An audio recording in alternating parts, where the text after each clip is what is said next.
ఇటు కరీంనగర్ నుంచి ఒక్కసారి మనం చూస్తే లేటెస్ట్ అప్డేట్ తీసుకునే ప్రయత్నం చేద్దాం. ఇటు కరీంనగర్ నుంచి ఒకసారి మనం చూస్తే కనుక ఇటు చొప్పదండితో పాటు ఇటు జమ్మికుంట ఈ మున్సిపాలిటీస్ అన్నీ కూడా ఉన్నాయి. అలాగే కొంత కరీంనగర్ మున్సిపల్ కార్పొరేషన్లో చూస్తే కొంచెం టెన్షన్స్ కూడా మనం చూడొచ్చు. ఇటు మాజీ మంత్రి గంగుల కమలాకర్ కానీ, అలాగే ఇంకో పక్కన రాజకీయాలకి కంచుకోట, ఉత్తర తెలంగాణకి కూడా కంచుకోట అని చెప్పుకోవచ్చు.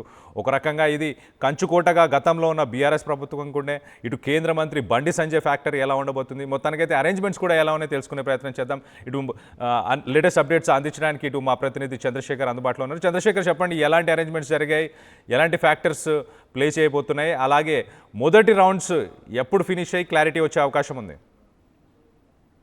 కళ్యాణ్, ఎప్పుడెప్పుడా అని ఆసక్తిగా ఎదురు చూస్తున్నటువంటి కౌంటింగ్ ప్రక్రియ మరికొద్ది సేపట్లో ప్రారంభం కానుంది. కరీంనగర్ మున్సిపల్ కార్పొరేషన్కి సంబంధించి 66 డివిజన్లు ఉన్నాయి. దాదాపుగా వీళ్ళంతా కూడా ఎవరి ఎక్స్పెక్టేషన్తో వారు ముందుకెళ్తున్నారు. పోలీస్ యంత్రాంగం 3 అంచెల భద్రతా వ్యవస్థ ఏర్పాటు చేయడం జరిగింది.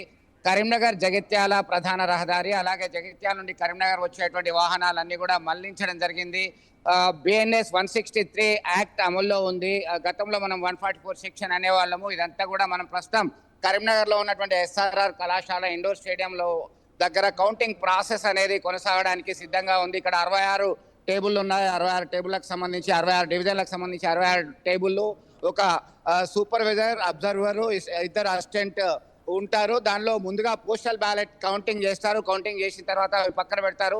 ఆ తర్వాత రౌండ్కి రిజల్ట్ అనౌన్స్ చేయకుండానే అందులో డ్రమ్లో ర్యాండమైజేషన్ చేసిన తర్వాత ప్రతి 25 ఓట్లకి పోస్టల్ బ్యాలెట్ అయిన తర్వాత ఈ బ్యాలెట్ పేపర్లన్నిటి కూడా బండిల్స్ చేస్తారు. బండిల్స్ చేసిన తర్వాత 25x40 అంటే ఒక 1000, ఒక రౌండ్లో ఒక 1000. ఓవరాల్గా చూసినట్టయితే మనకి కరీంనగర్లో 4000 ఓట్ల కన్నా ఎక్కువ పోలైనటువంటి పరిస్థితి లేదు అన్ని డివిజన్లలో. దీనిలో భాగంగా దాదాపు 2 గంటల వరకు ఒక క్లారిటీ వచ్చేటువంటి అవకాశాలు కనబడుతుంది. కళ్యాణ్, దీనిలో భాగంగా కరీంనగర్ జిల్లాకు సంబంధించి కరీంనగర్లో ఒక రకమైనటువంటి బీజేపీ ఎడ్జ్ ఉన్నప్పటికీ మిగతా పార్టీలు సైతం మేయర్ పీఠం దక్కించుకోవడానికి ప్రయత్నాలు చేస్తున్నటువంటి పరిస్థితి మనం గమనించవచ్చు. ఇప్పటికే క్యాంపు రాజకీయాలు అనేటివి రామగుండం కార్పొరేషన్లో మొదలయ్యాయి. బీఆర్ఎస్ కార్పొరేటర్లతో స్థానిక మాజీ ఎమ్మెల్యే కోరికంటి చందర్ క్యాంపు రాజకీయాలు తీసుకెళ్లారు. మరొక వైపు ఇక జగిత్యాల, కొరుట్ల, మెట్పల్లి, ధర్మపురి, రాయకల్ ఈ మున్సిపాలిటీలకు సంబంధించి ఆల్మోస్ట్ క్లియర్ కట్ మెజారిటీ కనబడుతుంది. దీనిలో భాగంగా కొరుట్ల, మెట్పల్లికి సంబంధించి హంగ్ వచ్చేటువంటి నేపథ్యంలో వారు సైతం క్యాంపు రాజకీయాలకు వెళ్తున్నారు. మరొక వైపు జమ్మికుంట, హుజరాబాద్కు సంబంధించి సైతం కొంత ట్రయాంగిల్ టఫ్ కాంపిటీషన్ కనబడుతున్నటువంటి నేపథ్యంలో రాజకీయ పార్టీలకు సంబంధించిన నేతలందరూ కూడా హై అలర్ట్ కావడం జరిగింది. ప్రతి ఒక్క స్థానం మున్సిపాలిటీ సైతం చాలా ఇంపార్టెంట్, చాలా కీలకమైనటువంటి నేపథ్యంలో పావులు కలుపుతున్నటువంటి పరిస్థితి. ఏదేమైనా సరే మనం మేయర్ పీఠం దక్కించుకోవాలి, డిప్యూటీ మేయర్ దక్కించుకోవాలి, స్వతంత్ర అభ్యర్థులు, రెబల్ అభ్యర్థుల మీద కాన్సన్ట్రేట్ చేయాలి అని చెప్పి ప్రతి రాజకీయ పార్టీ నాయకులు సైతం ఒక పక్క స్కెచ్ వేసినటువంటి పరిస్థితి మనం గమనించవచ్చు. దీనిలో భాగంగా ఇప్పటికే మంత్రులు కరీంనగర్ ఉమ్మడి జిల్లాకు సంబంధించి మంత్రి దుద్దిల శ్రీధర్ బాబు, పొన్నం ప్రభాకర్, అడ్లూరి లక్ష్మణ్ కుమార్, అలాగే ఇన్ఛార్జ్ మంత్రి తుమ్మల నాగేశ్వరరావు దిశానిర్దేశం చేయడం జరిగింది. వారితో మంతనాలు జరిపారు. మరొక వైపు కేంద్ర హోంశాఖ సహాయ మంత్రి బండి సంజయ్ అన్ని తానే భారతీయ జనతా పార్టీని ఖచ్చితంగా మేయర్ పీఠం దక్కించుకోవాలి, కాషాయ జెండా ఎగరవేయాలని దిశానిర్దేశం చేయడం జరిగింది. వారితో సైతం ప్రైవేట్గా మంతనాలు జరపడం జరిగింది. మొత్తం మీద ప్రతి రాజకీయ పార్టీకి సంబంధించి.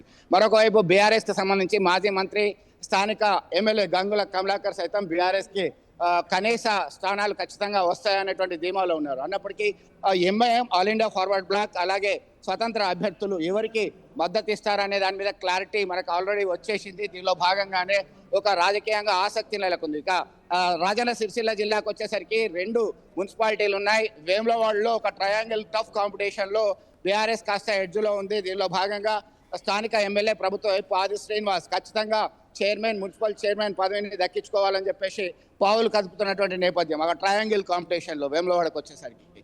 ఇక సిరిసిల్లలో మనకి క్లియర్ కట్ మెజారిటీ కనబడుతుంది. 39 మున్సిపల్ వార్డులు ఉన్నాయి. అక్కడ మున్సిపాలిటీకి సంబంధించి కేటీఆర్ స్థానిక ఎమ్మెల్యే, బీఆర్ఎస్ వర్కింగ్ ప్రెసిడెంట్ అక్కడ అన్ని తానే తమ పక్కాగా ఈ మున్సిపాలిటీ దక్కించుకోవాలని చెప్పేసి ఆయన పావులు కలిపినటువంటి నేపథ్యం. ఇదంతా కూడా కరీంనగర్ ఉమ్మడి జిల్లాకు సంబంధించి 13 మున్సిపాలిటీలు, 2 కార్పొరేషన్లు, మరొకటి సిద్దిపేట జిల్లాకు వచ్చేసరికి హుస్నాబాద్లో మంత్రి పొన్నం ప్రభాకర్ ప్రాతినిధ్యం వహిస్తున్నారు. అక్కడ క్లియర్ కట్ మెజారిటీ కాంగ్రెస్ పార్టీకి వచ్చే అవకాశాలు స్పష్టంగా కనబడుతున్నాయి. దీనిలో భాగంగా ఎప్పుడెప్పుడు తమ రిజల్ట్ వస్తుంది, ఎప్పుడెప్పుడు తనకి అనౌన్స్ చేస్తారు, డిక్లరేషన్ ఫామ్ ఇస్తారు అని చెప్పి ఇటు అభ్యర్థులు మనమంతా కూడా చూడొచ్చు. వివిధ పార్టీలకు సంబంధించినటువంటి నేతలు, ఆ పోటీలో ఉన్నటువంటి బరిలో ఉన్నటువంటి అభ్యర్థులు అందరూ కూడా ఆసక్తిగా ఎప్పుడెప్పుడు ఆ కౌంటింగ్ సెంటర్లకు వెళ్ళాలనేటువంటి ఆసక్తితో ఎదురు చూస్తున్నటువంటి పరిస్థితి. మొత్తం మీద ఖచ్చితమైన నియమ నిబంధనలు పాటించాలని చెప్పేసి ఎన్నికల సంఘం గైడ్ లైన్స్ విధించడం జరిగింది. వాచ్, మొబైల్, ఇంక్ ఇవన్నీ కూడా నిషేధం, ప్రొహిబిటెడ్, అగ్గిపెట్టే, లైటర్ ఇవన్నీ కూడా నిషేధిత జాబితాలో ఉంచడం జరిగింది. పోలీస్ యంత్రాంగం కూడా ఖచ్చితంగా కఠిన నియమ నిబంధనలు అమలు చేస్తున్నాం. ఎవరైనా వైలేట్ చేస్తే violation of code of conduct, election code of conduct కి సంబంధించి పనిషబుల్ అని చెప్పేసి రిస్ట్రిక్షన్స్ విధించడం జరిగింది. దీనిలో భాగంగా ఈ మూడంచెల భద్రతా వ్యవస్థలో గెలిచేది ఎవరు, ఓడేది ఎవరు అని కొన్ని గంటల్లోనే తేలే అవకాశం ఉంది. కళ్యాణ్ సర్వత్రా ఆసక్తి నెలకొంది. వివిధ రాజకీయ పార్టీలకు సంబంధించినటువంటి నేతలు క్యాంపుకు తరలి వెళ్ళడం జరిగింది ఇప్పటికే. దీనిలో భాగంగా ఈ నెల 16వ తేదీన దీనికి సంబంధించి అయితే mayor, deputy mayor, municipality and chairman and vice chairman సంబంధించిన ఎన్నికలు ఈ నెల 16న నిర్వహించేటువంటి అవకాశాలు మనకి స్పష్టంగా కనబడుతున్నాయి. ఎందుకంటే రాష్ట్ర ముఖ్యమంత్రి రేవంత్ రెడ్డి స్వయంగా ఇక్కడ పావులు కలపడం జరిగింది. బహిరంగ సభ సైతం ఇక్కడ ఏర్పాటు చేయడం జరిగింది. దీనిలో భాగంగా ఎంత క్రియాశీలకంగా, ఎంత ఇంపార్టెన్స్ ఉందో మనకి అర్థమవుతుంది దీన్ని బట్టి. కళ్యాణ్, రైట్ చంద్రశేఖర్, మీరు ఒకసారి లైన్లో అలానే ఉండండి. ఒకసారి లేటెస్ట్ అప్డేట్ తీసుకునే ప్రయత్నం చేద్దాం. ఇటు అసలైన తొలి వెలుగు. ఫాలో వాట్సాప్ @తొలి వెలుగు అఫీషియల్.